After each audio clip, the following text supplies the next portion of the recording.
तो कैसे हो बच्चा लोग, स्वागत है आपका अपनी सेना बीआर सेना में। आज हम पढ़ने वाले हैं अपनी मैथ्स की पहली क्लास और आपके कोर्स की पहली क्लास।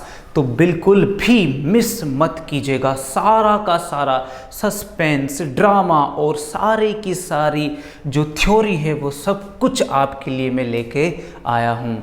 तो बहुत ही मज़ा आने वाला है आज की क्लास में। आपने कोर्स में एनरोल किया है, इसका मतलब आप बहुत ही ज़्यादा एंथुसियाज्म है, आप बहुत ही ज़्यादा उत्साहित है। मैं 100% ये बात कह सकता हूँ कि अगर आप इस लेक्चर को या आप ये जो कोर्स हमने सिस्टमेटिकली जमाया है इसको पूरा आप देखते हैं, पूरा कवर करते हैं तो 101% आपका सिलेक्शन हो ही जाएगा। और मैं तो कहता हूँ कि भैया जितना स्टूडेंट जितने भी जुड़े हुए हैं वो सारे के सारे कहीं ना कहीं तो प्लेस होंगे ही होंगे। हमने सिलेक्शन निकाला है, अब अगला सिलेक्शन निकालने की बारी आपकी है। अब अगला जो फोटो है वो आपका ही छपने वाला है। बस इसी उम्मीद में और इसी उत्साह के साथ आगे बढ़ना है, हमें पढ़ना है और बिल्कुल भी नहीं घबराना है। बहुत ही आसान है मैथ्स जब आप एमी सर के साथ पढ़ते हैं। तो चलो आइए शुरू करते हैं, ठीक है। तो सबसे पहली हमारी जो क्लास है वो क्लास है आपकी नंबर सिस्टम की। तो हम नंबर सिस्टम की क्लास चलते हैं और शुरुआत करते हैं नंबर सिस्टम से, जो कि स्टार्ट होती है अब आपकी यहाँ पर। देखिए नंबर सिस्टम का मामला क्या है। तो देखो नंबर सिस्टम क्या होता है एक्चुअल में कि एक आप क्या करते हो कि बहुत सारे आपने नंबर देखे होंगे। आपने देखा होगा -1, -2, आपने 2 देखा होगा, 5 देखा होगा, 0 देखा होगा, 9 देखा होगा, आपने 99 देखा होगा, आपने रूट का 5 देखा होगा, आपने 3/4 देखा होगा, आपने ना जाने कितने नंबर देखे। अब सब अलग अलग, सारे नंबर कैसे हैं? अलग अलग। तो अब अलग अलग नंबर हैं। अब जैसे कि कहने का मतलब ये है कि अगर आप एक सिस्टम की बात करें तो जैसे कि एक परिवार है तो परिवार में 5 सदस्य, एक का नाम चिंटू, एक का नाम मिंटू, एक का नाम पिंकू, ठीक है, और 2 माता पिता। अब ये 5 सदस्य जब एक साथ आते हैं तो अलग अलग, सबके नाम अलग अलग है, लेकिन जब इन 5 सदस्यों को एक साथ हम रख देते हैं तो हम उनको कहते हैं फैमिली। यानी कि वो जो सिस्टम कहलाता है वो क्या कहलाता है?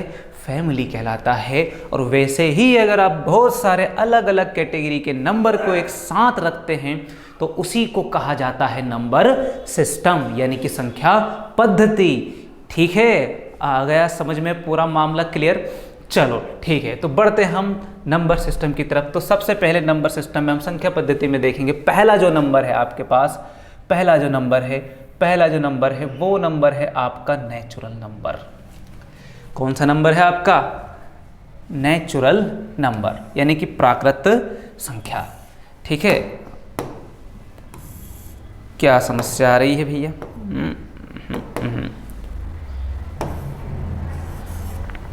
लिखा नहीं रहा है, हाँ ठीक है। तो पहला जो नंबर है आपका वो है नेचुरल नंबर, यानी कि प्राकृत संख्या। तो समझते हैं भैया नेचुरल नंबर क्या होते हैं, प्राकृत संख्या क्या होती है।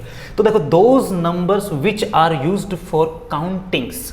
मेन मुद्दा यही है भैया कि वो नंबर या वो संख्याएं जिनका उपयोग किसके लिए किया जाता है? आपका गिनती के लिए किया जाता है। किसके लिए किया जाता है? आपका गिनती के लिए किया जाता है। तो जिन संख्याओं का या फिर जिन भी नंबर का उपयोग किसके लिए किया जाता है? गिनती के लिए, उनको कौन सा नंबर बोलते हैं हम? नेचुरल नंबर कहते हैं, यानी कि प्राकृत संख्या कहते हैं। अब एक इसको किस तरीके से समझ सकते हैं? जैसे कि मान लो अगर आप देखते हो स्कूल में आपकी अटेंडेंस लग रही है, बोलते हैं roll number 1, roll number 2, roll number 3, yes sir, present sir, अलग अलग प्रकार से आप बोलते हैं। तो जो भी गिनती स्टार्ट आप करते हो, जो भी रोल नंबर स्टार्ट होते हैं वो कहाँ से स्टार्ट होते हैं? 1 से। आपने गिनती बोलना चालू किया तो कहाँ से स्टार्ट किया? 1 से। इसका मतलब जहाँ से हम काउंटिंग स्टार्ट करते हैं उसी को, उसी नंबर को, उसी संख्याओं को क्या कहा जाता है? नेचुरल नंबर कहा जाता है। उसी संख्याओं को क्या कहा जाता है? नेचुरल नंबर कहा जाता है। नेचुरल नंबर यानी कि प्राकृत संख्याएं जिनका उपयोग किस में किया जाता है? जिनका उपयोग काउंटिंग में किया जाता है। जिनका उपयोग किस में किया जाता है? जिनका उपयोग काउंटिंग में किया जाता है। जैसे कि एग्जांपल आपके पास है 1 2 3 4 5 6 7 8 9, और ये जो साइन आपको दिख रहा है ये साइन है आपका इनफाइनाइट का साइन। ध्यान रखना, अनंत का साइन है। अनंत का साइन कैसा होता है? ये बिल्कुल ऐसे ही होता है। आप भी बना सकते हो उल्टा 8 या फिर सोता हुआ 8। अब ये सोता हुआ 8 को ही इनफाइनाइट क्यों कहते हैं? देखो मेरी बात ध्यान सुनो कि मैथमेटिक्स में बहुत सारे सिंबल्स होते हैं, तो अलग अलग व्यक्तियों ने अलग अलग चीज़ों को दर्शाने के लिए कुछ सिंबल दी। जैसे कि मान लो आप गिनती चालू करो तो ऐसा तो नहीं है कि सिर्फ गिनती 100 तक होती है, क्योंकि आपको याद है 100 तक है। गिनती का कभी भी आप एक ओर से दूसरे छोर तक नहीं जा सकते। जितनी गिनती आप गिन सकते हो, जितना आपके क्षमता है, जितना आप लगा सकते हो, उतना जोर लगा के गिनती गिन लो, लेकिन कभी भी गिनती खत्म नहीं होती है। जी हाँ, इसीलिए तो अगर मैं उसको लिखना चालू करूं तो लिखते लिखते तो मेरा बोर्ड भी कम पड़ जाएगा और हमारा जीवन भी निकल जाएगा, फिर भी हम उस गिनती को नहीं गिन पाएंगे। इसीलिए वहां तक पहुंचने के लिए, दर्शाने के लिए हम एक सिंबल देते हैं, और वो सिंबल कौन सा होता है? वो सिंबल होता है इनफाइनाइट का सिंबल होता है। ठीक है, यानी कि इसको कहते हैं अनंत का, इनफाइनाइट कहते हैं इसको, या फिर क्या कहते हैं इसको? अनंत कहते हैं। तो ठीक है, समझ में आई बात भैया? तो ये हो गया आपका नेचुरल नंबर यानी कि प्राकृतिक संख्या। अगला नंबर देखते हैं। अगला नंबर जो है आपके स्क्रीन के सामने जो है होल नंबर। जो कौन सा नंबर है? होल नंबर है। ठीक है, जो कौन सा नंबर है? Whole number.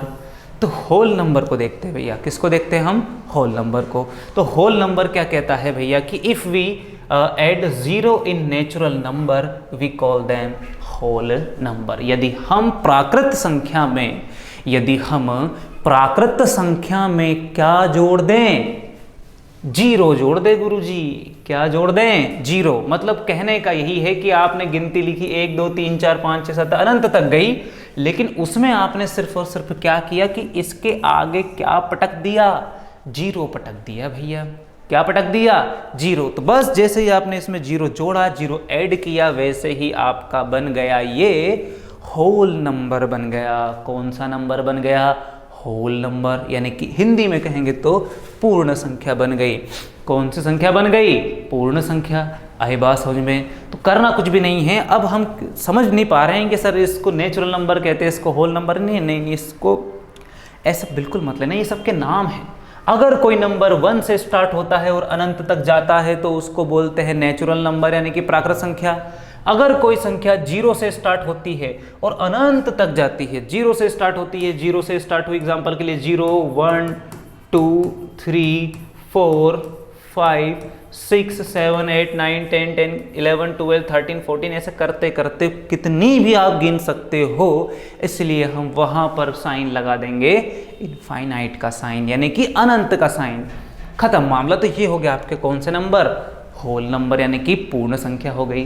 अब पूर्ण संख्या के बाद गुरुजी आगे बढ़ते हैं। आगे लिखा हुआ है हमारे पास एक और नंबर है, एक और नंबर हमारे पास लिखा हुआ है, जो कि लिखा हुआ है आपके पास, क्या लिखा हुआ है? हमारे पास लिखा हुआ है इंटीजर्स। क्या लिखा हुआ है हमारे पास? इंटीजर्स।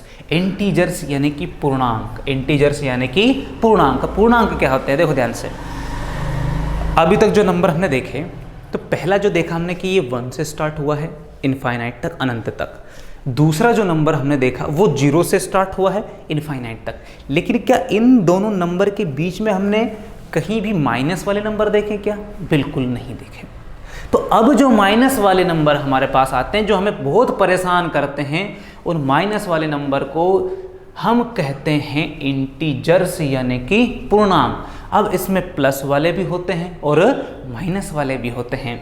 तो ये देखो ध्यान से, ये यहाँ पर लिखा माइनस इन्फिनिटी तक, माइनस इन्फिनिटी से, यानी कि अब आप यहाँ पर भी पीछे की तरफ जाओगे तो भी आपको कोई अलग कोई समस्या नहीं आएगी, कितने ही चले जाओ। जैसे आप आगे जाते हो वैसे आप पीछे चले जाते हो। अच्छा, इंटीजर्स की एक नंबर लाइन है, तो इंटीजर की नंबर लाइन को समझते हैं। देखिए ध्यान से, तो इंटीजर की नंबर लाइन हम ड्रॉ करेंगे यहाँ पर।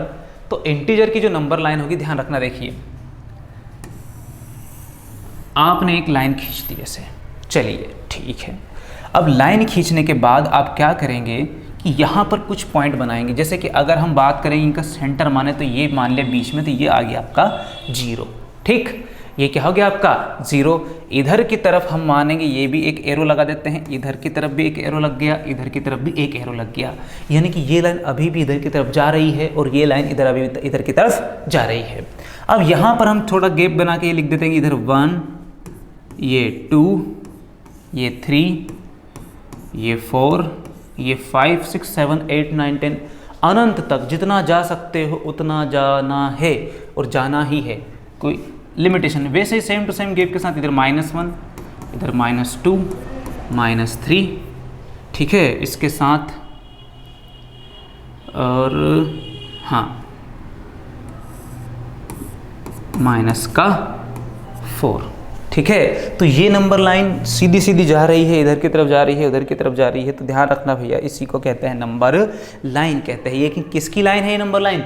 इंटीजर की लाइन है, ये पूर्णांक की नंबर लाइन है। तो देखो ध्यान से, पूर्णांक की नंबर लाइन में क्या होता है, बीच में होता है 0, इधर की तरफ जाओगे तो ये होती है राइट साइड, ये ध्यान रखना भैया, इधर की जो होती है वो होती है राइट साइड, यानी कि ये होता है आपका दायां पक्ष,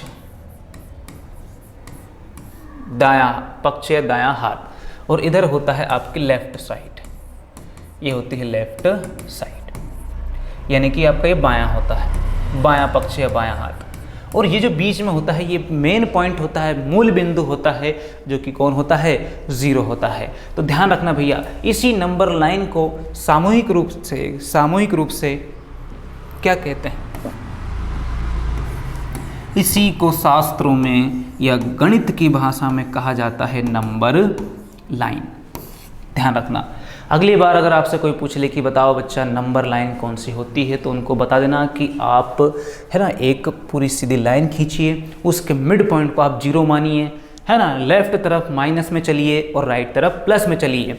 तो बस इन्हीं संख्याओं को, इन्हीं लाइन को कहते हैं नंबर लाइन, यानी कि संख्या रेखा। कौन सी रेखा?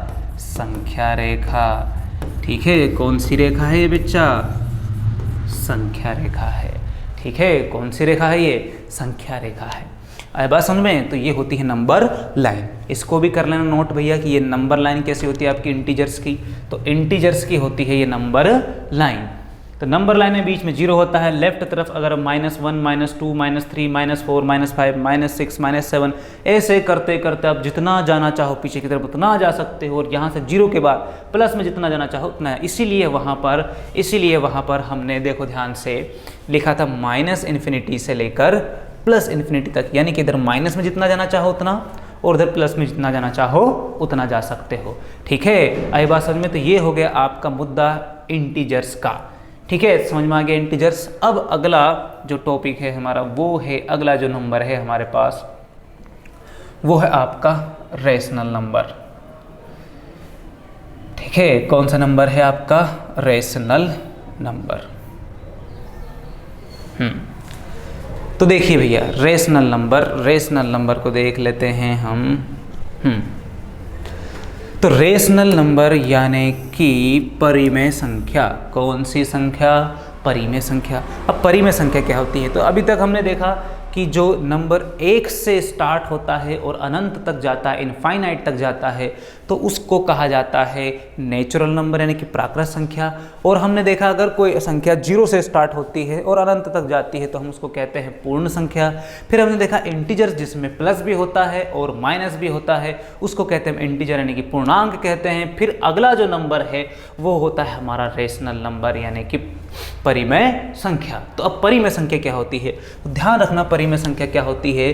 तो a number that can be written in the form of p/q। भाई इतना ही ध्यान रखना आपको p/q का, यानी कि वो संख्या जिसे p/q के रूप में लिखा जा सकता है उसी को परिमेय संख्या कहते हैं। यानी कि आपने देखा होगा भैया 2/3, 4/5, 6/7, 3/6, तो ये जितनी भी सारी संख्याएं होती है ये सारी की सारी कौन सी होती है? परिमेय संख्या। तो क्या ये परिमेय संख्या सिर्फ प्लस वाली होती है? अगर मैं यहाँ पर माइनस लिख दूं, तो क्या ये परिमेय संख्या नहीं होगी? बिल्कुल होगी, कोई समस्या नहीं है।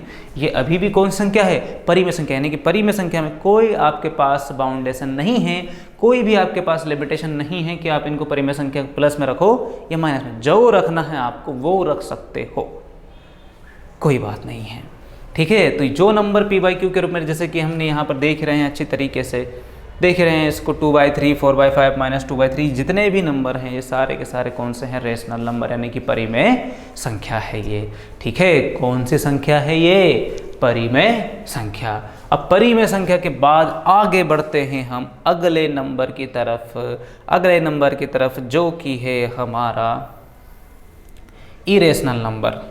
तो देखो ध्यान से, इरेशनल नंबर क्या होता है?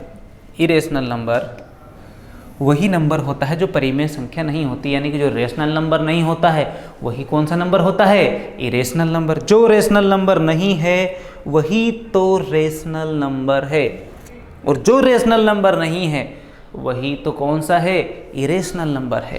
यानी कि कहने का मतलब ये है कि वह नंबर, यानी कि वो नंबर जो कि रिटर्न नहीं है इन the form of p by q, यानी कि जिसको p बाई q के रूप में नहीं लिखा जा सकता हो, जिसको p बाई q के रूप में नहीं लिखा जा सकता हो, उसी नंबर को हम कहते हैं इरेशनल नंबर, यानी कि अपरिमेय संख्या। कौन सी संख्या?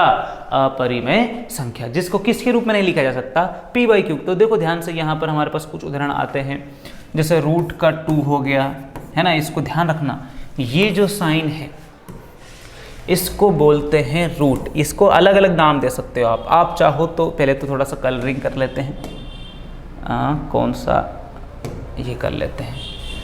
इसको बोलने में आप चाहते हो इसको स्क्वायर रूट कह सकते हो, या फिर सिर्फ रूट कह सकते हो। और हिंदी में अगर इसकी बात करें तो इसको हिंदी में कहते हैं वर्गमूल, वर्गमूल कहते हैं इसको। हिंदी में क्या कहते हैं इसको? वर्गमूल कहते हैं, स्क्वायर रूट कहते हैं। और आप चाहो तो इसको सीधे सीधे रूट भी कह सकते हो, स्क्वायर रूट भी कह सकते हो या फिर रूट भी कह सकते हो। तो ये जो रूट होता है इसको हम p बाई क्यू की फॉर्म में नहीं लिख सकते, यानी कि 2/3, 4/5 ऐसे आप नहीं लिख सकते। तो जिनके ऊपर ये रूट चढ़ा होता है और जिनका स्क्वायर रूट नहीं होता है ना, उनको कौन सा संख्या कहते हैं? उनको इरेशनल नंबर कहते हैं, यानी कि अपरिमेय संख्या कहते हैं। ये ध्यान रखना, कौन सी संख्या कहेंगे उनको?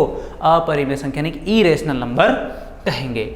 चलिए भैया, तो ये हो गया इरेशनल नंबर। अब बात करते हैं आगे की तरफ। आगे कौन सा नंबर अभी हमारा बाकी है? अभी हमारे पास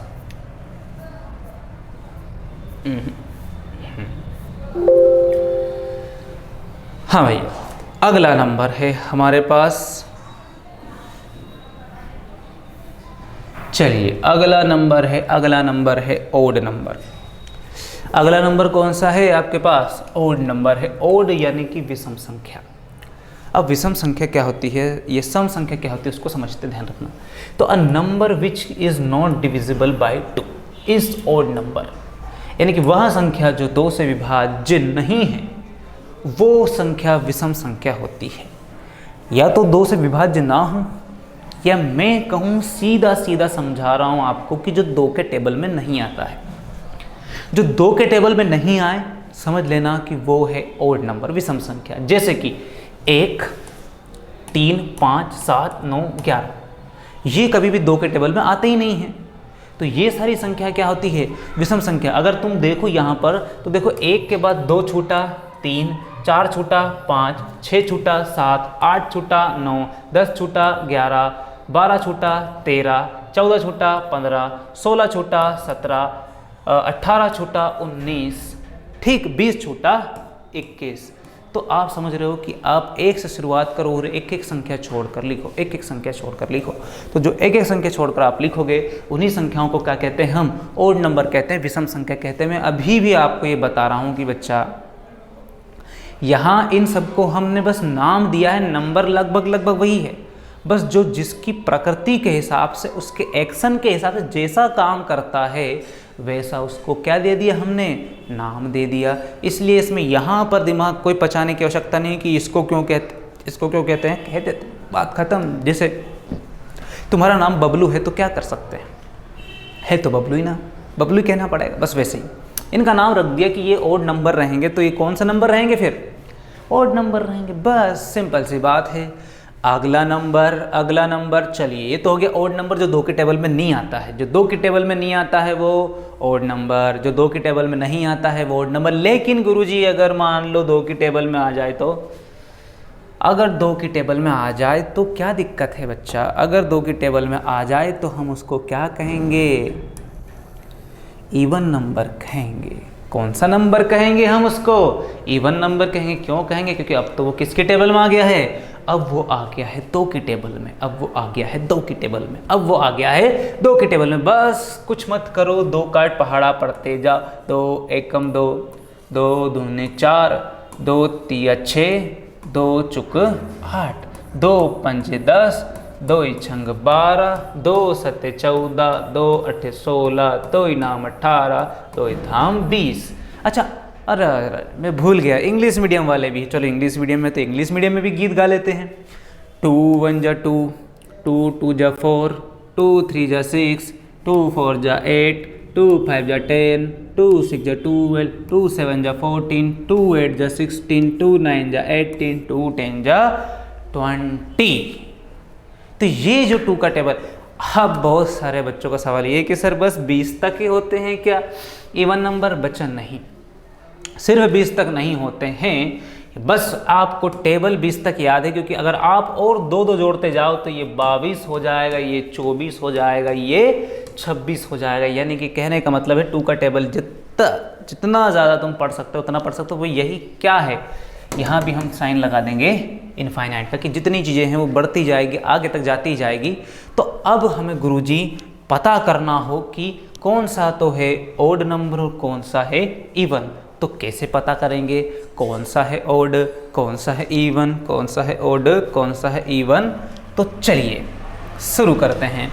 तो ओड और इवन को कैसे पहचानेंगे? ओड और इवन को कैसे पहचानेंगे? तो पहले तो कलर करेंगे हम ये ग्रीन। चलिए शुरू करते हैं। तो यहाँ का कलर होगा लाल है, हाँ लाल है। चलिए, हाँ नहीं, लाल में मज़े नहीं आ रहे मेरे को, नीला कर लेते हैं। ठीक है, तो हम यहाँ देखने वाले हैं, हम क्या देखने वाले हैं? हम ये देखने वाले हैं कि जो हमारे ओड या इवन नंबर हैं उनको पहचानेंगे कैसे, क्योंकि ये तो अनंत है, जहाँ तक जा सकते हैं वहाँ तक जाना है। उसमें कोई पॉसिबिलिटी ऐसा है ही नहीं कि आपको यहीं रुक जाना है, जितना आप कर सकते हो उतना। तो ध्यान रखना भैया कि आपको अगर पहचान करनी है ओड नंबर की, ठीक है, कौन से नंबर की? Odd number. ओड नंबर यानी कि इसको हिंदी में कहा जाता है विषम संख्या। क्या कहा जाता है इसको? विषम संख्या। तो जब भी किसी नंबर के लास्ट में क्या हो जाए? 1 लिखा जाए, 3 लिखा जाए, 5 लिखा जाए, 7 लिखा जाए, 9 लिखा जाए, बस मात्र ये संख्या। बस लास्ट का डिजिट देखना आपको, 1 3 5 7 9। अगर ये कहीं पर लास्ट में है तो समझ जाना कि वो कौन सा नंबर है? वो ओड नंबर है। जैसे कि गुरुजी उदाहरण बताइए, तो उदाहरण देख लो भैया। तो उदाहरण मान लो मैंने लिखा 5 7 6 3 2 1। अब बताओ लास्ट में कौन सा नंबर है? तो लास्ट में गुरुजी आप कह रहे हैं कि यहाँ तो 1 है, तो ये कौन सा नंबर हुआ? ये नंबर हुआ ओड नंबर, यानी कि विषम संख्या हुई। कौन सी संख्या हुई? ये विषम संख्या यानी कि ओड नंबर। अब अगर ये ओड नंबर की पहचान है तो गुरुजी हमें पहचान बताइए इवन नंबर की, इवन नंबर की। तो भैया अब देख लेते हैं इवन नंबर की पहचान। इवन नंबर तो इवन नंबर कौन से होंगे? तो इवन नंबर देखिए ध्यान से, इवन नंबर को भी देख लेते हैं। तो इवन नंबर जो होंगे उनका आपको लास्ट का जो डिजिट है, इवन नंबर के लास्ट का जो डिजिट है यानी कि लास्ट की जो संख्या है वो क्या होनी चाहिए? या तो वो 0 हो, या तो वो 2 हो, या तो वो 4 हो, या तो वो 6 हो, या तो वो 8 हो, यानी कि 0 2 4 6 8। अगर किसी संख्या के लास्ट में नंबर है तो समझ जाना वो कौन सा नंबर है? वो नंबर है इवन नंबर। इवन नंबर को हिंदी में कहते हैं हम सम संख्या। क्या कहते हैं हम? सम संख्या। तो ये होती है भैया सम संख्या। सम संख्या यानी कि 2 का टेबल। विषम संख्या यानी कि 1 3 5 7 2 का टेबल नहीं है तो विषम संख्या, और नंबर और अगर 2 का टेबल है तो इवन नंबर यानी कि सम संख्या। तो ये आ गया आपको पहचानने का कि किसी भी नंबर को आप देखते से ही कैसे पहचान सकते हो कि ये सम है कि विषम। तो इसके लिए भी आपको गुरुजी उदाहरण देना पड़ेगा। तो बिल्कुल बच्चे हम तैयार हैं आपको उदाहरण देने के लिए। तो उदाहरण के लिए तैयार रहिए। मैंने लिखा 5 6 7 8 9 3 4। बहुत बड़ी संख्या है। अब इस बहुत बड़ी संख्या के पूरा नहीं देखना, बस लास्ट में देखना। लास्ट में क्या लिखा है गुरुजी? लास्ट में लिखा है 4। लास्ट में लिखा है 4, 4 लिखा है। इसका मतलब हमने देखा कि जिस भी संख्या के लास्ट में 0 2 4 6 8 होता है तो उसको कहते हैं हम सम संख्या। क्या कहते हैं इसको? हम सम संख्या कहते हैं, यानी कि इवन नंबर कहते हैं। तो ये हो गया आपका सारा का सारा खेल ओड नंबर का और इवन नंबर का। अब बढ़ते हैं आगे। तब तक इसको नोट कर लो, लिख लो भैया, वीडियो को पॉज कर लो, कैसे भी करना है वैसे कर लो।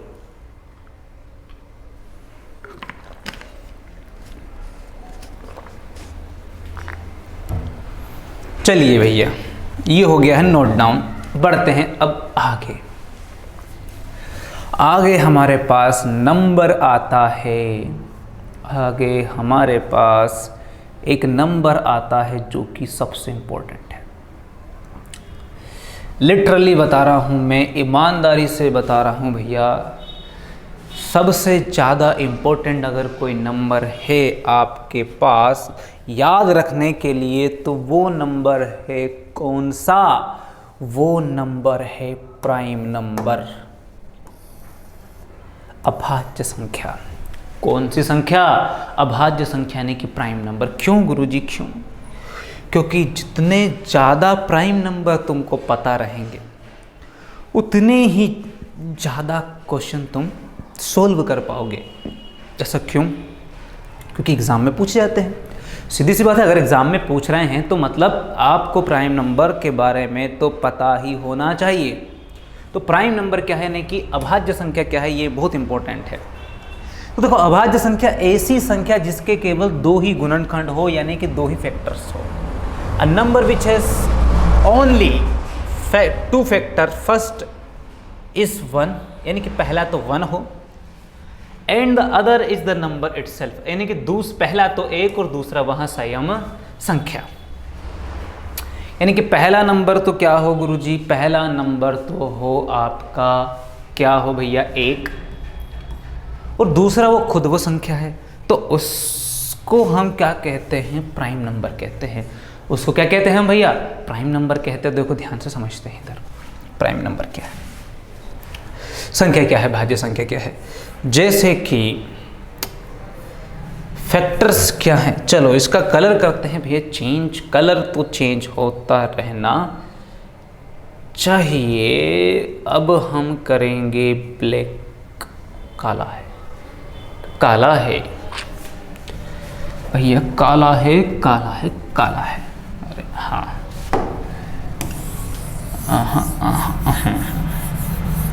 ठीक। अब समझते हैं भैया काले पे। तो काले पे हम क्या समझेंगे? काले पे हम समझेंगे कि सर ये प्राइम नंबर का क्या मामला है। तो समझिए ध्यान से, मुझे ध्यान समझना है यहाँ पर। प्राइम और काले पे काला है तो दिखने नहीं वाला है, इसलिए हमें क्या करना पड़ेगा? लाल करना पड़ेगा भैया। क्या करना पड़ेगा? लाल करना पड़ेगा। ठीक है, क्या करना पड़ेगा? लाल करना पड़ेगा। लाल दिख रहा? लाल नहीं चाहिए हमें, सफ़ेद। ठीक है, हाँ भैया ठीक है ना, बढ़िया है, अच्छी बात है। तो देखिए ध्यान से, यहाँ पर हम बात कर रहे हैं प्राइम नंबर की। तो प्राइम नंबर क्या होते हैं समझिए ध्यान से। प्राइम नंबर यानी कि अभाज्य संख्या। तो प्राइम नंबर यानी कि अभाज्य संख्या क्या होती है? वो संख्याएं होती है जिनके 2 फैक्टर होते हैं। कितने फैक्टर होते हैं? जिनके 2 फैक्टर, मात्र 2 फैक्टर होते हैं, इसके अलावा कुछ नहीं होता। फैक्टर्स क्या होते हैं इससे पहले ये समझिए। अब समझते हैं फैक्टर्स क्या है। फैक्टर्स यानी कि गुणनखंड क्या होते हैं, ये समझते हैं पहले तो, कि गुणनखंड क्या होते हैं। तो देखिए भैया, गुणनखंड क्या होता है? गुणनखंड का मतलब होता है कि आप किसी का भी टेबल पढ़ो कि वो कितनी बार जा रहा है, उससे बात खत्म। उसको बोलते हैं हम फैक्टर्स। जैसे कि मान लो आपने लिखा है 8 लिखा आपने, क्या लिखा आपने भैया 8 लिखा आपने। तो अब आप 8 को कितने टेबल से डिवाइड कर सकते हो, अब 8 को कितने टेबल से डिवाइड कर सकते हो, तो ध्यान रखना भैया 8 को हम कितने टेबल से डिवाइड कर सकते हैं ये समझते हैं ध्यान से। देखो 8 को आप पहले डिवाइड कर सकते हो, किस किस से भाग जा सकता है 8 में सबसे पहले गुरुजी किससे जाएगा 1 से। ये बात ध्यान रखना भैया, दुनिया का कोई भी नंबर क्यों ना हो उसमें 1 से तो भाग जाता ही है, यानी कि 1 8 8, बात खत्म, कोई सा भी नंबर दुनिया का। यानी कि ये बात ध्यान रखना भैया कि 1 जो है वो सर्वोपरि है, यानी कि 1 से तो भाग जाएगा ही जाएगा किसी भी कंडीशन से, किसी भी कंडीशन से, यानी कि 1 तो उसका फैक्टर होता ही है। ठीक है, जैसे आपने 10 लिख दिया तो 10 में 1 तो होता ही होता है, यानी कि जिसका कोई नहीं होता उसका ऊपर वाला होता है और सबका मालिक 1। ये बात ध्यान रखना भैया। ठीक है, तो जिसका कोई नहीं उसका कौन होता भैया 1, यानी कि 1 तो होगा ही होगा। तो अब देखो ध्यान से, पहले तो 1 से जा सकता है, 1 के बाद किससे भाग जा सकता है इसमें, तो आप कह सकते हो 2 का टेबल पढ़ो, जब भी भाग देना हो तो टेबल पढ़ लो, बात खत्म। टेबल पढ़ लो, टेबल पढ़ते पढ़ते आपको समझ में आएगा 2 1 जा 2, 2 4 जा 8, यानी कि ये किससे चला जाएगा भैया, ये 2 से चला जाएगा। फिर 2 को पढ़ने के बाद फिर बारी आती 3 की, 2 के बाद 3 में 8 नहीं जाता गुरुजी, बिल्कुल नहीं जाता है। फिर अगला कौन सा टेबल है, अगला टेबल है आपका 4, तो 4 1 जा 4 और 4 2 जा कितना होता है 8 होता है। फिर अगला टेबल पढ़ते हैं, अगला टेबल किसका होता है 5 का, 5 में 5 1 जा 5, 5 2 जा 10, यानी कि यहाँ भी हमारे पास नहीं है, नहीं आएगा 8। फिर अगला नंबर कौन सा होगा भैया 6 के बाद 7 में तो नहीं जाएगा, 7 1 जा 7, 7 2 जा 14 नहीं आ रहा 8। फिर 8 8 1 जा 8, वेरी गुड, क्या आ गया भैया 8 1 जा 8। तो अब ये जो 8 के अलग अलग टेबल देने वाले नंबर आए हैं, यानी कि ये 1 ये 2 ये 4 और ये 8, तो कितने टोटल 2 और 2 4 है। यानी कि 8 के फैक्टर्स अगर आपसे पूछे कोई कि कितने फैक्टर्स हैं 8 के, कितने फैक्टर्स हैं 8 के, कितने फैक्टर्स हैं 8 के, कितने फैक्टर्स हैं 8 के, अगर आपसे कोई पूछे कितने फैक्टर्स हैं 8 के, तो आप बता देना कि भैया जो 8 के गुणनखंड है, जो फैक्टर्स हैं वो कितने हैं भैया 4 है। कौन कौन है, पहला तो 1, फिर दूसरा, फिर चौथा और एक 8। ये कहें कि फैक्टर होते हैं, इन्हीं को कहते हैं गुणनखंड। अब अगर मैं तुमसे ये कहूँ, अब अगर मैं तुमसे ये कहूँ कि आप मुझे 10 के गुणनखंड बताइए, आप मुझे 10 के गुणनखंड बताइए, आप मुझे 10 के गुणनखंड बताइए, तो 10 के गुणनखंड आपको बताने के लिए किसका सहारा लेना पड़ेगा भैया, टेबल का। अब दुनिया में सबसे एक बात तो कन्फर्म है कि इसका पहला जो फैक्टर होगा वो कौन सा होगा भैया 1 तो होगा ही होगा, क्योंकि 1 से तो सब जाते ही है। फिर 1 से तो 1 10 जा 10, फिर 2 से तो 2 5 जा 10, मतलब 2 से भी चला जाता है इसमें भाग। फिर 2 के बाद 3 से 3 3 जा 9 होता है, 3 से नहीं जा 4 से, देखो 4 एकम 4 4 दोनों 8, 4 3 12 नहीं जाएगा। 5 एकम 5 5 दोनों 10, वेरी गुड, यानी कि 5 से भी चला जाएगा। फिर 6 से नहीं जाता है, 7 से भी नहीं जाता है। फिर देखते हैं हम 8 से, तो 8 से भी 10 वाला नहीं जाता है। फिर अगला टेबल 9 का पढ़ेंगे तो 9 से भी नहीं आता, अगला टेबल हमें पढ़ना पड़ेगा 10 का, क्योंकि देखो अगर मेरी तुझसे नहीं बनी तो ठीक, पर मेरी मुझसे तो बने, आए बात समझ में। यानी कि अगर इसको किसी से इसकी नहीं बनी, यानी कि जैसे यहाँ पर 4 के 8 हो गया था, लेकिन 4 इस 10 में नहीं आया, यानी कि इससे किसी से नहीं बनी, इसके टेबल को कोई नहीं दे पा रहा है। पर ये बात तो पक्की है कि 10 खुद को तो भाग दे ही देगा, क्योंकि 10 एकम 10, खत्म। खुद का टेबल तो दे ही सकते ना आप, 10 1 जा 10, बात ही खत्म, क्लियर मामला। तो देखो ध्यान से, तो हम यहाँ पर इस निष्कर्ष पे पहुँचे हैं कि यहाँ पर 2 चीज़ें तो फिक्स है। आप एक और उदाहरण देख लेते हैं, उसके बाद और समझ लेंगे हम। जैसे मान लो अब अगर हम फैक्टर्स निकालें, मान लो 6 का निकालें, तो 6 का क्या होता है, सबसे पहले तो 1 आएगा, फिर उसके बाद 2 3 जा 6 होता है, और 3 2 जा 6 होता है, यानी कि उसका फैक्टर 3 भी होगा, 3 से चला जाएगा, और फिर 6 तो होगा ही होगा। तो ये क्या हो रहे हैं, इनके फैक्टर्स हो रहे हैं। तो हम यहाँ पर क्या समझ पा रहे हैं, हम यहाँ पर ये समझ पा रहे हैं गुरुजी कि 2 चीज़ फिक्स है। एक तो सब में कलर बता देते हैं, कलर होगा अब लाल, एक यहाँ पर है 1 और यही नंबर है, रिपीट लास्ट में, यहाँ पर भी देखते हैं शुरुआत में 1 है और यही नंबर लास्ट में रिपीट है। यहाँ पर भी देखते हैं तो 1 है और ये नंबर लास्ट में रिपीट है। यानी कि दुनिया का जो नंबर है, कोई सा भी नंबर नेचुरल नंबर है, तो उसमें ये बात तो कंफर्म है, दो तो फैक्टर होते ही होते हैं। एक तो वो नंबर 1 होगा और दूसरा वो नंबर खुद होगा। अगर किसी भी संख्या के फैक्टर्स में, अगर किसी भी संख्या के फैक्टर्स में केवल और केवल ये 1 और वो नंबर खुद ही हों, उसके अलावा कोई तीसरा उसको भाग देने वाला नंबर नहीं है, तो आप 100% कह सकते हो कि वो जो नंबर है, वो नंबर है आपका प्राइम नंबर, यानी कि अभाज्य संख्या है। वो कौन सी संख्या है? अभाज्य संख्या है। तो आप गुरुजी आपने ये बता दिया है कि अगर सिर्फ 1 और 10 आता है तो ही वो प्राइम नंबर है, और अगर ये बीच में आ जाते हैं तो ये क्या है, तो ये भी बताया जाएगा। लेकिन अगर मान लो उदाहरण तो दो गुरुजी की, उदाहरण तो दो कि कहाँ है सिर्फ 2 ही, तो उदाहरण भी हम आपको दे ही देते हैं भैया। तो अगला नंबर है आपके पास 2। चलिए 2 के ध्यान देते हैं भैया। तो 2 का टेबल पढ़ो तो 2 किससे जाएगा भैया? 1 से तो जाएगा ही जाएगा। दुनिया का कोई भी नंबर हो वो 1 से तो चला ही जाता है। अगला नंबर कौन सा होगा? 2। तो 2 के टेबल से 2 तो चला ही जाता है, और इसके आगे तो वो जाने की जरूरत नहीं है ना, क्योंकि वो खुद नंबर रिपीट हो चुका है, मतलब खत्म। तो अब यहाँ पर हमारे पास क्या कंडीशन बन रही है कि हम देख रहे हैं कि यहाँ पर गुरुजी 1 तो है जो सबके पास होता है, और ये है दूसरा फैक्टर जो है, ये खुद वाला वही है जो इसका है, यानी कि इसके अलावा इसका कोई तीसरा फैक्टर नहीं है जो इसको भाग दे सके। इसका मतलब ये जो 2 है ये कौन सा नंबर हुआ? प्राइम नंबर हुआ। कौन सा नंबर हुआ गुरुजी? Prime number. चलिए तो बस गुरुजी यही है क्या? अरे बच्चा सिर्फ यही नहीं है, यही तो शुरुआत है, यही तो शुरुआत है। अभी कहानी में आगे ही कहाँ बढ़े हैं, अभी कहानी में आगे ही कहाँ बढ़े हैं। तो देखो ध्यान से, अगला नंबर हम मान ले कौन सा लेते हैं? 3 लेते हैं। कौन सा लेते हैं बच्चा? 3। तो 3 को अगर हम देखें तो देखो ध्यान से, पहला नंबर तो कौन सा रहेगा? आप सभी को पता चल चुका है कि पहला नंबर तो हमेशा क्या रहेगा? 1 रहेगा। पहला नंबर हमेशा कौन रहेगा? 1 रहेगा। तो ये हो गया 1। अगला नंबर आप 2 का टेबल पढ़ सकते हो क्या? 3 में बिल्कुल नहीं पढ़ सकते। तो अगला नंबर कौन सा आएगा? 3, यानी कि वह नंबर खुद ब खुद ही आ जाएगा।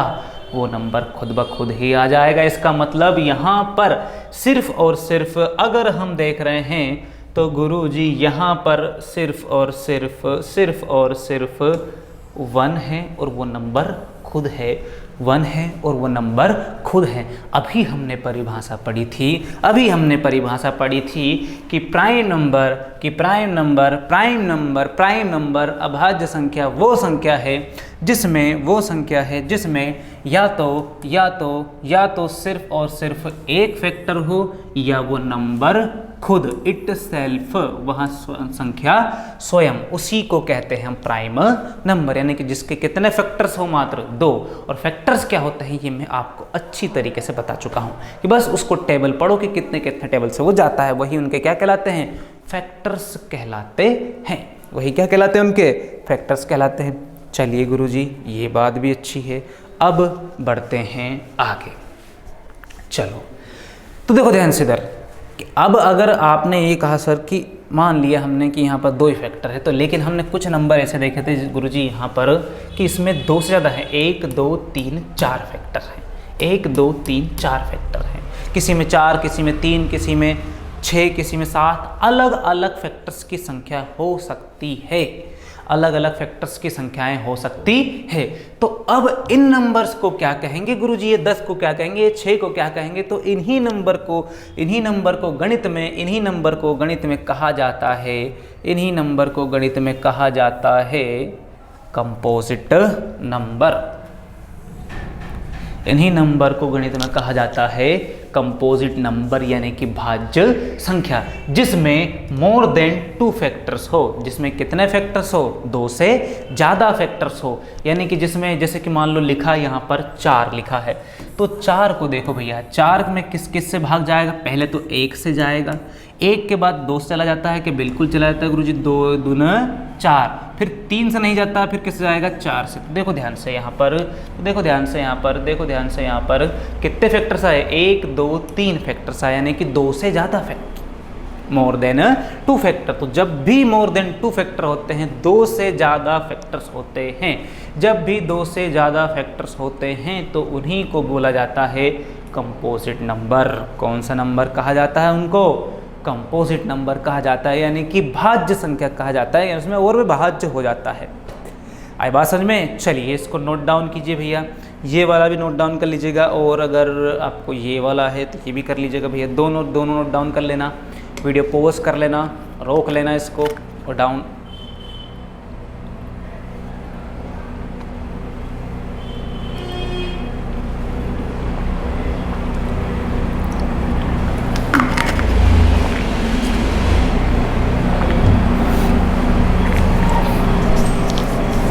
चलिए नोट कर लिया हो तो बढ़ते हैं आगे अगले नंबर की तरफ। अगला नंबर कौन सा है? अच्छा, उस नंबर को जानने से पहले एक चीज़ पता ना मैं भूल गया हूँ, वो समझिए ध्यान से कि यहाँ पर ध्यान दीजिए कि नोट आपको देना कि 0 और 1, 0 और 1, 0 और 1 ना तो प्राइम है और ना ही कंपोजिट है। ये बात ध्यान रखना, 0 और 1 ना तो प्राइम नंबर है और ना ही ये कौन से नंबर है? कंपोजिट नंबर है। ये बात ध्यान रखना। क्यों? अच्छा, अगर आप क्यों पूछ रहे हो तो उसका भी उदाहरण दे ही देते हैं भैया, कर ही देते हैं उसको भी कि 0 का ऐसा क्या है और 1 का ऐसा क्या है कि आप इनको ना तो कंपोजिट कहोगे और ना ही प्राइम कहोगे, ना तो भाज्य और ना ही अभाज्य। तो सबसे पहले हम बात करते हैं किसकी, मतलब 0 की बात करें। किसकी बात करते हैं हम सबसे पहले? 0 की। तो देखो ध्यान दो, इधर जो 0 है, अब आप इसको भाग दो कि कितनी संख्या आपको भाग देनी पड़ेगी। तो आप 0 से किस में भाग दे पाओगे? 0 से दे पाओगे, इसके अलावा तो और किसी संख्या से भाग देने की आपको आवश्यकता नहीं है। आपको 0 में देने की जरूरत नहीं किसी की भाग, तो 0 ही है, इसके अलावा इसके कोई फैक्टर्स आप निकाल नहीं पाओगे, कोई फैक्टर्स नहीं है इसके, बस 0 ही तो फैक्टर होता है इसका, कुछ होता ही नहीं है। इसलिए इसका 1 हो गया, क्योंकि देखो प्राइम नंबर हमने देखा था कि कम से कम कितने, 2 फैक्टर्स। कंपोजिट नंबर कहता है कि 2 से ज़्यादा, यानी कि 3 या 3 प्लस, लेकिन यहाँ तो सिर्फ कितना है? 1 ही है। और वैसे सेम टू सेम कौन है? 1। तो 1 को 1 दे सकता है और उस 1 का खुद वही 1 है, यानी कि ना तो यहाँ पर 2 है ना ही 2 से ज़्यादा। इसलिए हम ये दोनों में नहीं आते हैं, ना तो ये कंपोजिट में आते हैं ना ही ये प्राइम में आते हैं। तो इसीलिए कहते हैं कि 0 and 1 neither prime nor composite. इसलिए कहा जाता है कि 0 और 1 ना तो प्राइम नंबर होते हैं ना ही कंपोजिट, ना तो भाज्य होते हैं ना ही अभाज्य होते हैं। ये बात ध्यान रखना। अब अगला जो नंबर है उनका भाई है, जिसका नाम है कंपोजिट नंबर। कौन सा नंबर? सॉरी, कंपोजिट तो हो चुका है ना, को प्राइम नंबर। ठीक है, कौन सा नंबर है ये? को प्राइम नंबर। तो देखिए ध्यान से, को प्राइम नंबर क्या होता है। तो को प्राइम नंबर क्या कहता है कि सह अभाज्य संख्या को प्राइम नंबर। तो 2 number are said to be coprime when the common factor of the number is 2 and 3। मतलब कहने का ये है कि आप कोई से भी दो नंबर को आप को प्राइम नंबर कह पाओगे जिनमें सिर्फ और सिर्फ एक ही कॉमन फैक्टर हो। कुल मिला के बात ये है, सिर्फ और सिर्फ कितना कॉमन फैक्टर हो? एक ही कॉमन फैक्टर हो। तो इसको भी समझते हैं। आइए भैया समझते हैं डिटेल में कि क्या है को प्राइम नंबर का सिस्टम।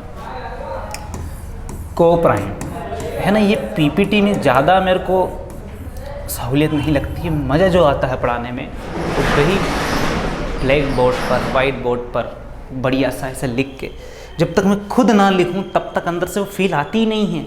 वही लिखा हुआ ऐसे पढ़ा के मज़े नहीं आते। मज़े तभी आते हैं जब मैं खुद लिखता हूँ खुद लिखने के बाद उसको एक्सप्लेन करता हूँ, उसी में मुझे आनंद आता है। तो देखिए ध्यान से, को प्राइम नंबर यानी कि सह अभाज्य संख्या, सह अभाज्य संख्या। तो देखिए ध्यान से, सह अभाज्य संख्या क्या होती है। देखो, को का मतलब होता है साथी, और अभाज्य तो हमें पता ही है, प्राइम नंबर तो पता ही है कि जिसमें सिर्फ कितने फैक्टर होते हैं, 2 फैक्टर होते हैं। लेकिन जब बात आ जाती है सह की, यानी कि को की आ जाती है, जब बात आ जाती है सह की यानी कि किसकी आ जाती है, को की बात आ जाती है, तब तब तब तब तब तब हम क्या करते हैं, तब हम क्या करते हैं, तब हम करते हैं कि हमें चाहिए कॉमन फैक्टर। तब हमें ज़रूरत पड़ती है किसकी, कॉमन फैक्टर की। गुरुजी आपने ये तो बता दिया कि फैक्टर्स क्या होते हैं, कि उसका वो टेबल होता है, लेकिन आपने ये नहीं बताया कि एक और नई बला आई है, कॉमन। कॉमन कॉमन यानी कि हिंदी में अगर हम इसको बोलेंगे समान, समान मत बोलो आप, समान मत बोलो आप, समान नहीं, इसको बोलेंगे उभयनिष्ठ। क्या बोलेंगे इसको, उभयनिष्ठ, मतलब एक जैसा, उभयनिष्ठ गुणनखंड, उभयनिष्ठ गुणनखंड। तो गुरुजी उभयनिष्ठ गुणनखंड, गुणनखंड समझ में आ गया। अब उभयनिष्ठ गुणनखंड क्या है, तो आइए समझते हैं कि उभयनिष्ठ गुणनखंड क्या होता है। जैसे आपने लिखा एक नंबर, कहाँ लिखा है, दिख तो रहा नहीं, ये लिखा हमने, एक नंबर, एक नंबर, एक नंबर, आपने लिखा 4, और आपसे बोला जाए कि बताइए कि 4 के फैक्टर्स क्या है, तो आप सबसे पहले कहोगे कि अरे हाँ, सबसे पहले कहोगे आप किस, कौन सा है, 4 का 1 है, वेरी गुड। फिर आप कहोगे कि सर इसके अलावा ये 2 से भी जाता है, और इसके अलावा किससे जाता है, ये 4 से, बात खत्म, वो सेम नंबर आ गया, ये फैक्टर हो गए। फिर अगर हम बात करें कि 4 के बाद अब आप कोई सा एक नंबर ले लेते हैं, मान लो आपने ले लिया 6 ले लिया, तो 6 ले लिए, तो 6 के फैक्टर्स निकालेंगे, तो 6 का सबसे पहले फैक्टर होगा 1, 1 के बाद आपको पता है 2 से चला जाता है, 2 3 जा 6, फिर 3 से जाएगा, 3 2 जा 6, 4 से नहीं जाएगा, 5 से नहीं जाएगा, सीधे किससे जाएगा, 6 से जाएगा। ये बड़ा लफड़ा, किससे जाएगा, ये 6 से ही जाएगा। हालांकि ये बस टेक्नोलॉजी का यही तो फ़ायदा होता है, थोड़ा बहुत नुकसान भी होता है, थोड़ा बहुत फ़ायदा भी होता है। चलिए भैया, अच्छी बात है। तो देखिए ध्यान से, यहाँ पर क्या हो रहा है कि जो 6 है, 6 का पहला फैक्टर 1 भी है, 2 भी है, 3 भी है, 6 भी है। अब हमारे पास 2 नंबर थे, एक तो 4 है और एक 6। तो आपको ये बताना है कि इन दोनों में कॉमन कौन सा फैक्टर है जो दोनों में सेम हो। तो दोनों में सेम सेम ढूंढेंगे। तो 4 के में यहाँ ऊपर भी नहीं, कलर तो अलग होना चाहिए गुरु। जब तक कलर अलग नहीं होगा तब तक हमें आनंद की अनुभूति नहीं होगी। तो आनंद की अनुभूति में करवा देता हूँ आप लोगों को। देखिए ध्यान से, इधर करिए आनंद की अनुभूति। यहाँ ऊपर 1, यहाँ नीचे 1, मिल गया 1, वेरी गुड।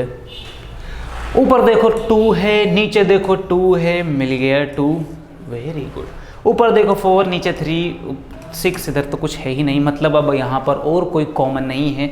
कॉमन का मतलब होता है, उभयनिष्ठ का मतलब होता है तो दोनों में होता है। कॉमन का मतलब, उभयनिष्ठ का मतलब वह होता है जो कि किस में होता है, दोनों में ही होता है।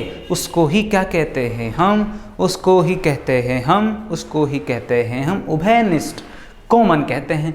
तो अब यहाँ पर कौन कौन से कॉमन फैक्टर हैं, तो कॉमन फैक्टर को हम लिख देंगे CF। ठीक है, क्या लिख देंगे इसको, CF, किसकी, हाँ CF। तो CF यानी कि कॉमन फैक्टर, यानी कि उभयनिष्ठ गुणनखंड जो है, उभयनिष्ठ गुणनखंड है वो कौन कौन है, 1 है और 2 है। कौन कौन है, 1 और 2 है। तो यहाँ तो हम देख रहे हैं कि उभयनिष्ठ गुणनखंड कितने से ज़्यादा हैं, 1 से ज़्यादा है, यानी कि 1 और 1 ये 2 हो गए हैं कुल मिला के। लेकिन अभी हमने जो परिभाषा पढ़ी उसमें ये बोला है कि सिर्फ और सिर्फ कितने फैक्टर होंगे, उसमें एक ही कॉमन फैक्टर होंगे। सिर्फ और सिर्फ कितने फैक्टर होंगे, कॉमन फैक्टर, एक कॉमन फैक्टर होगा। मात्र कितने कॉमन फैक्टर होगा उसमें, मात्र एक ही कॉमन फैक्टर होगा, ओनली 1। कितना होगा, ओनली 1। तो जब किसी नंबर में सिर्फ और सिर्फ एक ही फैक्टर होता है, एक ही कॉमन फैक्टर होता है, एक ही कॉमन फैक्टर होता है, तो उन्हीं दो नंबर को क्या कहते हैं हम, को प्राइम। जैसे कि 2 और 3, 3 और 4, 4 और 5, कैसे देखो ध्यान से। अब इधर की तरफ समझते हैं। मान लो आपने लिखा 2, तो 2 के कितने फैक्टर, 1 तो है 1 और 1 है 2। फिर बात आप करो 3 की, तो 3 में 1 है 1 और 1 है 3, तो यहाँ 1 यहाँ भी 1, इसके अलावा कोई कॉमन नहीं है। यानी कि सिर्फ जिस नंबर में सिर्फ और सिर्फ एक ही कॉमन फैक्टर होता है उस नंबर को को प्राइम नंबर कहते हैं, यानी कि सह अभाज्य संख्या कहते हैं। जैसे कि 4 और 5, जैसे कि 4 और 5, तो 4 में आप देखोगे तो 1 2 और कौन होता है 4, 5 में होता है 1 और 5, तो यहाँ पर 1 यहाँ पर 1, इसके अलावा दोनों में कोई कॉमन नहीं। इसका मतलब सीधे सीधे समझ में आ गया है कि हम CF उसको कहेंगे कॉमन फैक्टर जिस दोनों में होता है, और दोनों में सिर्फ अगर यदि एक ही कॉमन फैक्टर होता है तो उन्हीं नंबर को बोला जाता है को प्राइम नंबर, उन्हीं नंबर को बोला जाता है को प्राइम नंबर। चलिए भैया, तो ये सारा मामला हमारा हो गया है क्लियर। तो देखो भैया, लगभग जहाँ तक मुझे लगता है कि आपका जो नंबर का मामला है वो हो गया है ख़त्म, कि आप ये समझ चुके हैं कि कौन कौन से नंबर आपको पढ़ने हैं। तो मुद्दा क्या है, अब आपका काम क्या है वो समझिए ध्यान से कि आपको करना क्या है। आपको क्या करना है कि कुछ भी हो जाए आपको सारे नंबर को याद करना है। यानी ये जो PDF दिख रही है आपको, ये जो PPT दिख रही है, ये मैं आपको सेंड कर दूंगा आपके कोर्स में। स्टडी मटेरियल में आप जाएंगे, स्टडी मटेरियल को क्लिक करेंगे, वहाँ पर आपको ये PDF मिल जाएगी। आप यहाँ से इसको डाउनलोड करके अपने नोट्स बना सकते हैं। और जैसा मैंने तुमको बताया है, अभी आपने डायरेक्ट कॉपी पेन में लिख लिया है तो वो बहुत ही अच्छी बात है। अगर वो नहीं भी लिखा है तो कोई समस्या नहीं है, आपको ये PDF मिल जाएगी, ये PPT आपको मिल जाएगी। आपको इसको नोट डाउन करना है, ठीक है। पर ये नंबर याद होना चाहिए, तो मैं एक बार फास्ट रिवाइज करवा देता हूँ, जितना जल्दी हो सके उतना जल्दी। चलिए फटाफट अंदाज में पढ़ते हैं कुछ इम्पोर्टेंट टॉपिक्स नंबर्स के बारे में।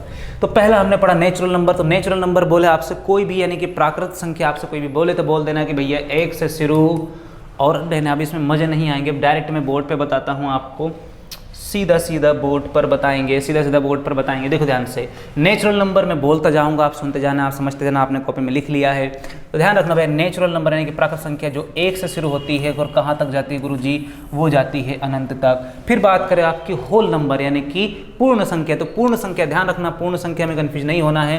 तो पूर्ण संख्या कहाँ से शुरू होती है, 0 से शुरू होती है, तो ये कहाँ जाती है अनंत तक। पूर्ण संख्या और नेचुरल नंबर में बस इतना सा फर्क है कि यहाँ पर 1 से स्टार्ट होती है और ये कहाँ से स्टार्ट होती है, 0 से स्टार्ट होती है। फिर इसके बाद बारी आती है इंटीजर्स की।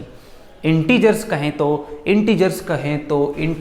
तो होता है आपका पूर्णांक। पूर्ण संख्या और पूर्णांक में बिल्कुल कंफ्यूज मत होना, यानी कि पूर्णांक वो होते हैं जो -इन्फिनिटी से कहाँ तक होते हैं, +इन्फिनिटी तक होते हैं, यानी कि उसमें माइनस वाले नंबर भी होते हैं और प्लस वाले नंबर भी होते हैं, उनको कहते हैं इंटीजर्स, यानी कि पूर्णांक कहते हैं। फिर इसके बाद इंटीजर्स के बाद बात करते हैं हम रेशनल नंबर की। तो रेशनल नंबर वो जिनको हम 4/3, -2/3 या फिर माइनस या प्लस का 6/5 कुछ भी, यानी कि जो बटे वाली संख्या होती है वो क्या कहलाती है, हमारी रेशनल नंबर। और जिनको बटे में नहीं लिखा जा सकता वो इरेशनल नंबर, यानी कि जैसे कि √2, √3, √5, √7, इन नंबर रूट वाले नंबर को क्या कहते हैं हम, इरेशनल नंबर कहते हैं। और भी बहुत सारे नंबर होते हैं इरेशनल, जो कि आपको फिलहाल नहीं पढ़ना है, वो क्लास 9th में पढ़ना है। अभी के लिए आप इतना ही ज्ञान आपको काफ़ी है।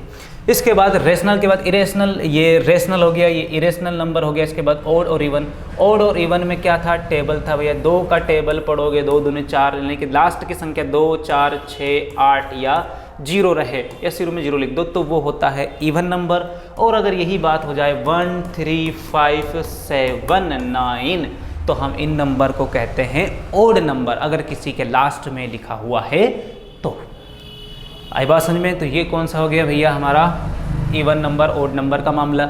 इसके बाद बात आ रही है प्राइम नंबर की। प्राइम नंबर बस वही होगी जिसमें ओनली ऑन कितने फैक्टर्स होते हैं, 2 फैक्टर्स। एक तो वो नंबर 1 होगा और दूसरा वो नंबर खुद इट सेल्फ, ठीक है। तो 2 फैक्टर्स होंगे वो प्राइम नंबर, और जिसमें 2 से ज़्यादा मोर देन टू 2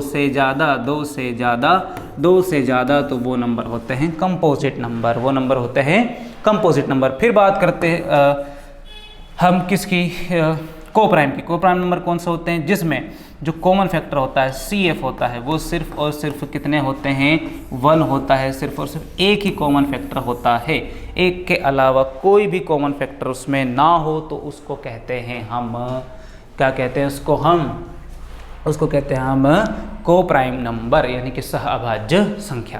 तो ये हो गया आपका सारा का सारा पूरा नंबर्स का रिवीजन। आपको बार बार नंबर्स को पढ़ना है, याद करना, ध्यान रखना भैया। जितनी भी आपकी पढ़ाई है आगे होने वाली नंबर सिस्टम में, उनमें आपको इन संख्याओं के बारे में जानकारी बहुत ही आवश्यक है। तो मेरी आपसे उम्मीद है और आशा है कि आप सारे नंबर को अच्छी तरीके से नोट डाउन करेंगे, बढ़िया बेहतरीन कॉपी सजाएंगे, नोट्स बनाएंगे। देखो, अगर आप कोर्स ले रहे हो, आप कोर्स कंप्लीट कर रहे हो, आप नवोदय की ठान रहे हो कि आपको सिलेक्शन चाहिए, तो एक बात तो पक्की है, आपको ये तो करना ही पड़ेगा, आपको प्रॉपर नोट्स बनाना पड़ेगा बेटा। अगर आपने प्रॉपर नोट्स नहीं बनाए तो आप भूल जाना कि आपका सिलेक्शन भी होगा। आपको मैथ्स की एक अलग कॉपी बनानी है, आपको मैथ्स की एक अलग कॉपी बनानी है, किसी भी कंडीशन में, कुछ भी हो जाए भले, आपको मैथ्स की एक अलग कॉपी बनानी है। जितना भी आपको मैथ्स पढ़ाया जाएगा सारा का सारा बिल्कुल आपको मिलना चाहिए। कोई रफ वर्क का काम नहीं है, सीधा फेयर में करेंगे आप। सीधा किस में करेंगे, फेयर में ही करेंगे। रफ एक अलग सा होगा जिसमें आप सवाल सॉल्व करोगे, सिर्फ और सिर्फ प्रैक्टिस करोगे। प्रैक्टिस सीट भी आपको मिलेगी, ये बात ध्यान रखना। आप स्टडी मटेरियल में जाके उसको डाउनलोड कर सकते हैं, प्रैक्टिस सीट भी आपके लिए मौजूद है। लेकिन बस एक ही बात है, एक ही मुद्दा है, वो आपको ध्यान में रखना, क्लियर ध्यान में रखना है कि आपको नोट्स तो बनाने ही पड़ेंगे, तभी जाके आप एक सिस्टमेटिक तरीके से चल पाएंगे और अपना सिलेक्शन ले पाएंगे। ठीक है, तो उसी उम्मीद के साथ में, है ना, आपको छोड़ रहा हूँ भैया, ताकि आप खुद से इसको कर सके और याद कर सके। अगर आपने ये याद कर लिया तो जैसे ही हम अगली क्लास लेंगे वैसे ही आपको सारी चीज़ें क्लियर होती जाएगी कि ये एक्चुअल में हमने पढ़ा क्यों है और ये कहाँ काम आ रहा है।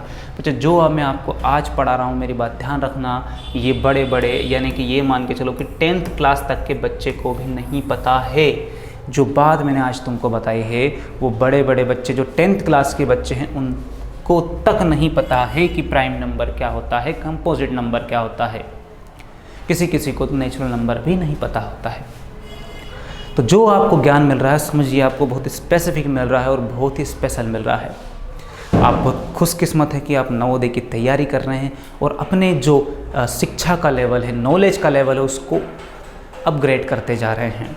ठीक है, तो बस इस मौके को आपको वेस्ट नहीं करना है और जितना आपको पढ़ाया जाए उतना आपको पढ़ना है। क्लियरली बात ये मेंशन है।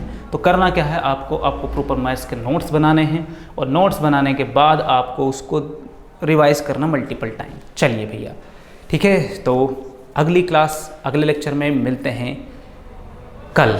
तब तक के लिए जय हिंद।